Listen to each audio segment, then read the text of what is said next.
vieille connaissance, vous l'avez peut-être reconnu, Manu Karagianis, ex-joueur de la RAL, d'Anderlecht, du Patro Esden, et je ne crois pas dire de bêtises en disant qu'il a également porté le maillot de l'équipe nationale belge. Les Diables Rouges, va-t-il porter chance à ses anciennes couleurs louviéroises?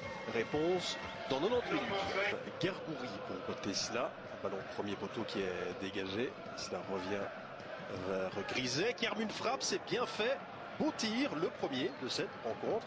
Après 4 minutes et 28 secondes, Grégory Griset, malgré le pressing, on ne parvient pas à arracher la balle des pieds de l'adversaire. Rifavci avec Regales qui a joué en un temps. L'ouverture de Bax avec Batista. Avci, bon jeu de manière de ballon, il y a deux joueurs devant lui, il parvient quand même à centrer. La sortie intéressante et cette action est belle envolée là de Tom van den Bosch. Montero qui retrouve Griset, c'est le flanc gauche là qui est en action, le centre parfaitement capté par Kevin Debati. Match timide hein, à l'image des offensives actuellement. Sroka, le capitaine, tente de jouer en un temps. Ballon perdu, récupération de Michel Montero. Oui, c'est bien fait. Deux tacles qui ont échoué. Michel Montero, mais il est seul. Il doit tenter sa chance et ça passe à côté, largement à côté. Gargoury, le contrôle. Il doit temporiser, attendre le partenaire. On joue trop précipité pour l'instant. Là, la passe de Nakache est excellente vers Michel Montero. Mais déjà, 5 joueurs autour des deux Louviérois. Et Michel Montero, à nouveau, obligé de tenter sa chance. Des ballons inutiles. Batista qui a pris 2 pas d'élan supplémentaires. Oui, une frappe, ça. Et ça part largement au-dessus. Eh bien, franchement, ça ne s'améliore pas au niveau de l'efficacité dans cette rencontre. C'est toujours aussi mauvais. Dire que ce match manque de précision est un euphémisme. On va tout de même suivre ce coup de poing botté par Gargoury au premier poteau avec Gaillet qui vient mettre de la tête, Montero, Nakache qui se loupe et le gardien finalement qui vient arracher cela devant le capitaine louviérois. Match fair play durant ces 45 minutes, rien d'autre à dire. Et un changement pour entamer cette deuxième période. Michel Montero a cédé sa place à Ibrahim Somé. Contre-attaqué rapide.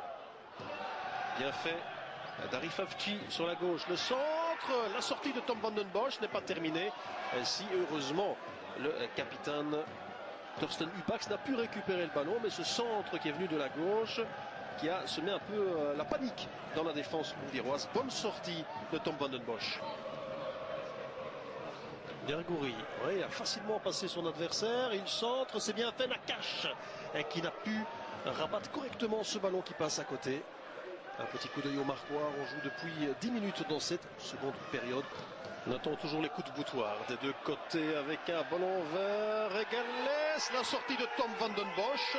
Pas de réaction de la part de l'arbitre, il faudra revoir ça sur le ralenti. Et je vous laisse juger par vous-même, faute ou pas. Yassine Gueroui qui glisse sur la gauche à Samir Bouris. Bouris, un crochet. Avci, encore un envoi placé qui passe à côté. Ah, ça se rapproche du but. Et toujours ce numéro 22. Avci arrive de son prénom à qui on laisse trop d'espace. La remise en jeu. El Kanchaf à l'entrée du rectangle. El Kanchaf qui balance un ballon pour personne. Balle qui est dégagée, qui revient vers Modeste Gnakpa, qui renverse le jeu. On retrouve El Kanchaf, le contrôle de la poitrine. Il joue en un temps, c'est bien fait, la reprise de Kevin Nakache. Et là, il faut la claquette de Kevin Debati pour sauver la formation du Patro Esden. La première occasion, le premier tir cadré des Louviérois. Et il aura fallu attendre 64 minutes. C'est un coup de poing. Et il passe dans la foulée d'Ibrahim Somé, tout en force. Ibrahim Somé, il va pouvoir tirer le ballon qui passe à côté. 2 bons mètres à côté, l'accélération au bon moment, mais cet envoi n'est pas cadré. 72 minutes dans ce match. El Kanchaf qui a un peu plus de liberté en deuxième mi-temps, c'est clair. Gargoury centre en direction de Ibrahim Somé, mais ce n'est pas précis. Cette rencontre qui a manqué d'adrénaline. 1 point de gagné ou 2 de perdu. Un peu des deux pour les Louviérois. On se consolera en se disant que Sébastien Grandjean reste invaincu depuis son arrivée à la tête de cette formation louviéroise. 4 victoires et un partage ce soir au Patro, 0-0. Alors 0-0, c'est toujours l'histoire du verre à moitié vide ou à moitié plein. On est en déplacement, donc 0-0 à Maasmechelen, qui est quand même pour moi une très belle équipe, qui est très, très organisée. Je veux dire, c'est pas en soi un mauvais résultat. Bien sûr, on venait ici, on aurait espéré prendre les 3 points, mais on avait dit aussi avant le match que si on partait avec 1 point, ça serait pas une mauvaise chose.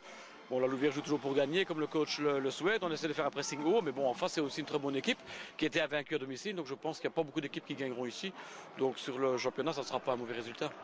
Les gardiens de but n'ont pas eu grand chose à faire au point de vue occasion, donc ça c'est la preuve que les équipes maîtrisent leur sujet au point de vue défensif. Et bon, je pense qu'aujourd'hui, même si toutes les deux équipes voulaient gagner, les deux équipes avaient aussi pas mal de reconversion défensive en B-, parce que chaque équipe craignait l'autre. Et bon, encore une fois, on va pas tout gagner non plus. Donc ici, on reste maintenant sur 13 points sur 15, et même encore avec 8 avant, 23 points d'affilée. On n'a plus perdu depuis le 30 septembre. Donc voilà, c'est un bon match pour nous. Et puis maintenant, on a des déplacements à Verviers, l'Union. On va essayer de revenir avec la victoire.